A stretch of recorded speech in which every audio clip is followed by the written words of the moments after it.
सबसे पहला तो ये कि ये केस 25 साल पुराना था। इस केस में जितने भी ऑफिसर्स ने काम किया था उसमें से बहुत तो रिटायर हो चुके थे। कि यार जब ललित के बारे में कुछ भी खोज खबर नहीं है, ना तो उसका कोई एड्रेस है, न ही उसकी कोई फोटो है, तो पुलिस ये खोज करे तो करे कैसे।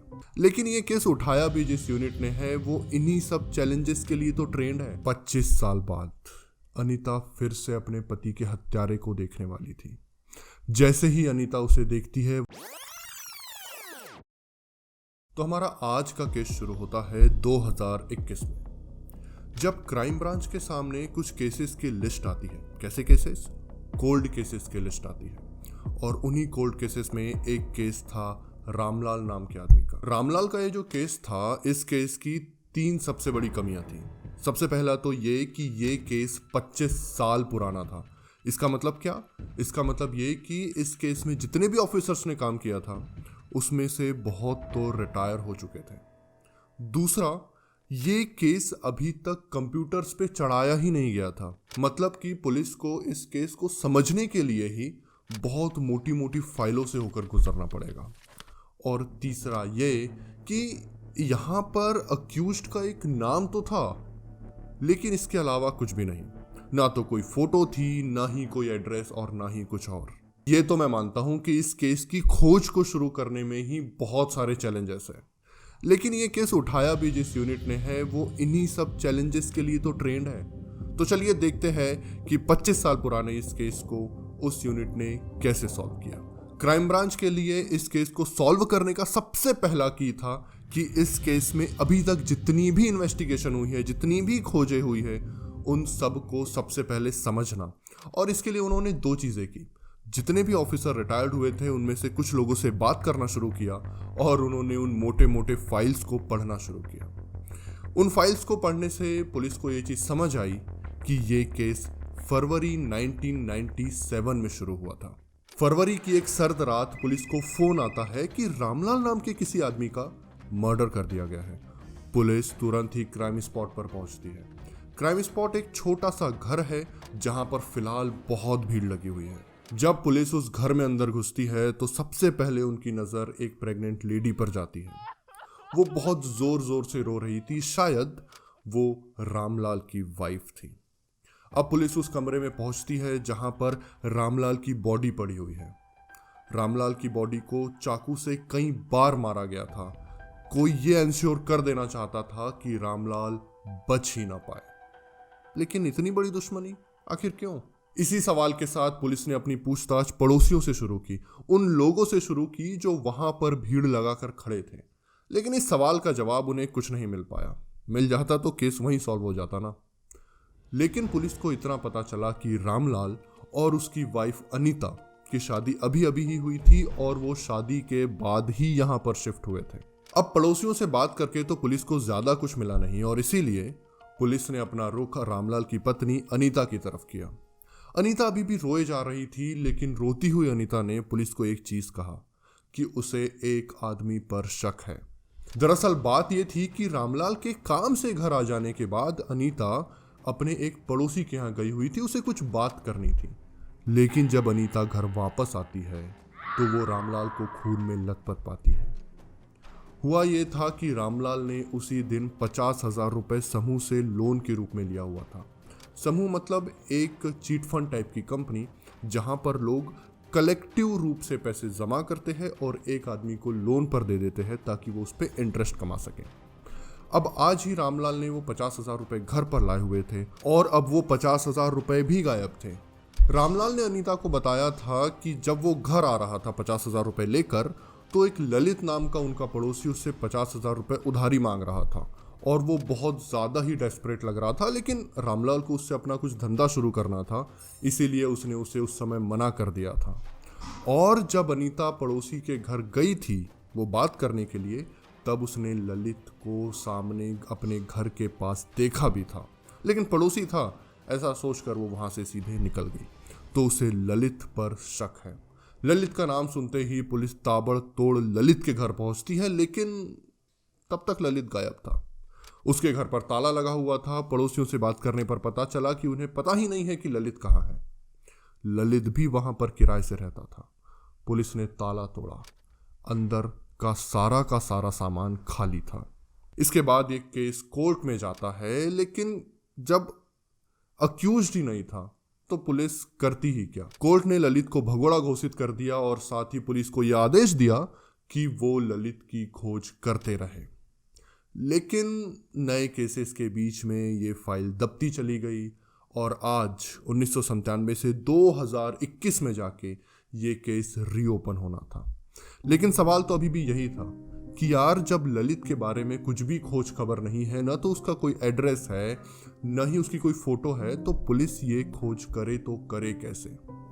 और इस बार भी क्राइम ब्रांच ने वहीं से अपना केस शुरू करने की सोची जहां से पहले किया गया था, रामलाल की वाइफ अनीता से बात करके। अनीता के लिए इस खोज ने अभी तक सिर्फ निराशा और अन्याय को ही लेकर आई थी। अन्याय क्यों?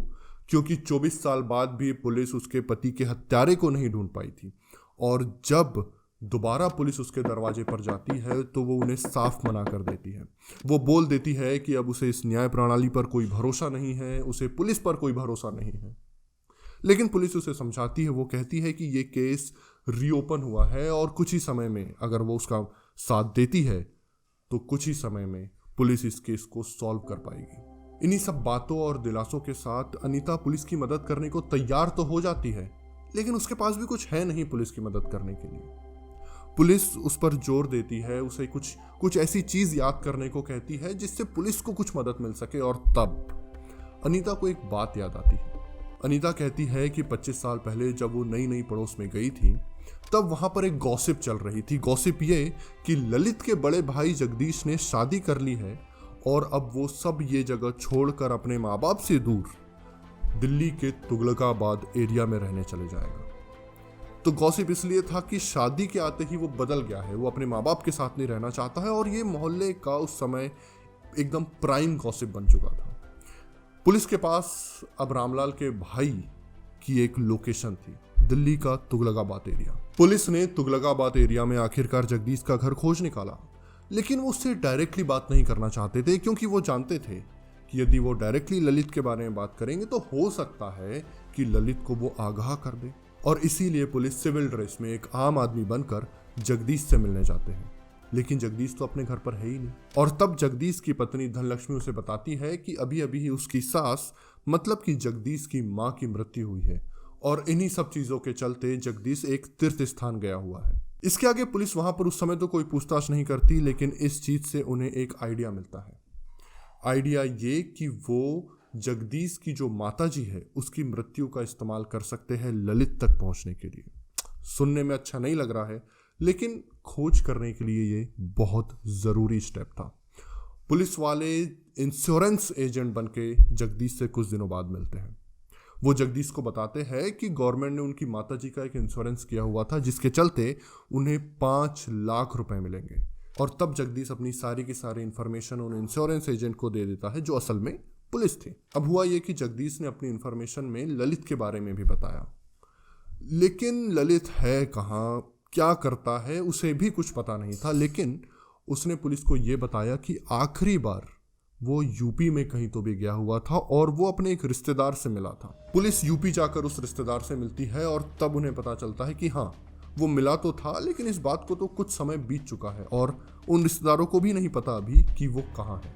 लेकिन उन रिश्तेदारों ने बताया कि ललित का एक बेटा है और उस बेटे का नंबर है उनके पास। पुलिस ने बोला कुछ नहीं से कुछ सही, और इसीलिए उन्होंने उसके बेटे का नंबर लिया। लेकिन किस्मत कहाँ इतने जल्दी साथ देने वाली थी। वो जो नंबर पड़ोसियों से मिला था वो बंद आ रहा था। पुलिस ने उस नंबर के बारे में जानकारी निकलवाई तो उन्हें पता चला कि ये नंबर तो कुछ महीनों से बंद हो चुका है। लेकिन पुलिस को एक चीज पता थी कि जो ललित का बेटा है वो 26-27 साल का है। इसका मतलब इस चीज के चांसेस बहुत ज्यादा थे कि वो किसी न किसी सोशल मीडिया पे एक्टिव होगा ही। और तब पुलिस ने उसे फेसबुक पर ढूंढना शुरू किया और आखिरकार फेसबुक पर उसे ढूंढ लिया गया। ललित के बेटे का नाम रोहन था और रोहन ने कुछ फेसबुक पोस्ट की हुई थी जिसमें कुछ लोकेशन टैग की गई थी, और उन्हीं लोकेशंस के जरिए पुलिस रोहन तक पहुंच जाती है। रोहन से भी पुलिस एक इंश्योरेंस एजेंट के रूप में ही मिलते हैं, जैसा कि वो जगदीश से मिले थे।